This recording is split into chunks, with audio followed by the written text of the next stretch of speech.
இப்போ ஓம் ஓமாந்தூர் அன்னகாமாட்சி தாயே போற்றி, ஓம் ஏகாம்பரேஸ்வரனா ஓம் ஏகாம்பரேஸ்வரரே போற்றி இப்படி சொல்லணும். ஓம் மாசி பெரியண்ண சாமியே போற்றி இப்படி உங்கள் குலதெய்வத்தோட பேரை சொல்லி வணங்குங்க. அப்படி சொன்னீங்க அப்படின்னா நமக்கு என்ன வேணும் அப்படிங்கிறது குலதெய்வத்துக்கு தெரியும்.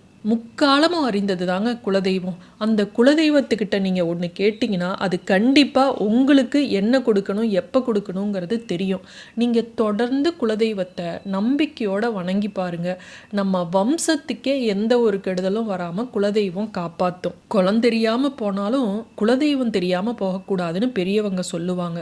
குலதெய்வம் அப்படிங்கிறது நம்ம தாய் தந்தையை போல நம்ம கூடையே எப்பவும் நீங்காமல் நம்ம வாழ்க்கை முன்னேற்றத்துக்காக வழிகாட்டக்கூடிய ஒரு அருட்சக்தி.